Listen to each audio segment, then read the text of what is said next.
LADYGRAVEDANCER, and I am Tuesday's host here on Witches of the Moon. I am sorry that this video is happening in my vehicle. I wasn't planning on doing this week's video, but we're having technical difficulties with my sub-host's camera, or with YouTube itself. We're not sure, we're still trying to figure it out. But anyhow, so that's why I'm in my car doing this video. This week's topic was on magical symbols. Use some of the basic symbols that you would see everywhere, like, you know, the pentacle, oh, here we go. I've recently got into using triangles because of messages coming from other friends for me. So, you know, I use the basic symbols that come with those things, but I also have my own symbols that I make myself. Since the one for me and my husband is actually a pentacle, and in the middle there's a heart, and on both of the sides, I wish I could show it to you, but I'm in the car. Both of the sides have our initial. I'm gonna bring you over here because my arm started hurting.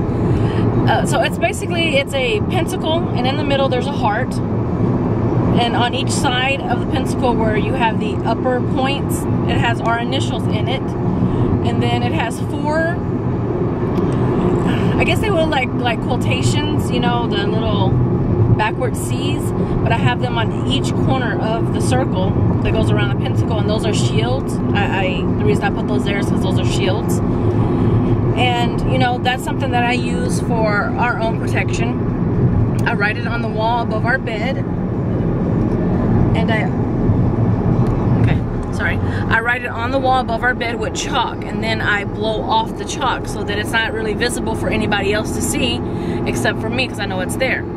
And that's how I keep our, you know, our, how can you say it? That's how I keep our marriage spunky. And you know, there's just a bunch of symbols that you can use. I also have a set of runes. I do not know how to read runes, even though I've tried. I just don't get them. I can't read them, but I do use their symbols and their meanings in certain magical workings. So that's another thing you do, is you can buy a set of runes or make your own runes, which is even better, and learn what their symbols mean, and you can use them in your magical workings. You can also use them in just day-to-day life, you know, just the way we were doing it in Rune 101 is kind of taking a rune a week and working with it and seeing how it made us feel and how we dealt with it and things like that. So that's another type of symbol that you can use. Sorry about that, I was turning the corner. Let's see, you can also use astrology symbols. There's just an endless supply of symbols for you to use in your magical workings, and you just use what feels right to you, what you're more comfortable with using. I like to make my own symbols, and symbols that I use with my deity. Most of you know that I work with Hecate, and whenever I light her candle or put her candle out or do any kind of magical workings with her, it is bounty, I am so sorry. There are symbols that I have made for her that I write in the air or above the candle. I prefer to make my own symbols out of things that mean stuff to me, and sorry about that, I had to put you down again.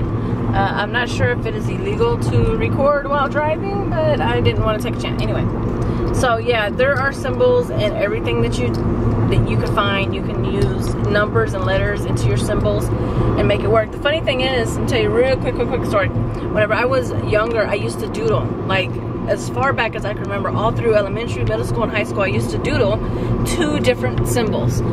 And I just continuously doodled those 2 symbols. You know, some people will do hearts and smiley faces and all that stuff.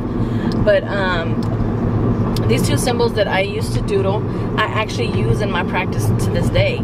It is so funny that I doodled them my whole life, and then they end up being a magical symbol of mine. So yeah, I just wanted to share that little tidbit with you. I'm sorry that this video was so short. If you have any questions or anything about that, don't hesitate to message me. You can leave the comments here, as well as friend request me on Facebook, or you can check out my channel, The LADYGRAVEDANCER, which the links will be in the description box. If I can get my sub-host video emailed over to me, and if I can get it posted, then we will go ahead and post another video, because I really think that she has some interesting things to share. So yes, thank you guys so much for watching. Again, I'm sorry that this was late, and damn technology, right? Okay, I'll see you guys at the next video next week. I believe next week's topic is on the Bible and how we use it in witchcraft. So I will see you then. Thanks for watching, and as always, blessed be, guys. Bye bye.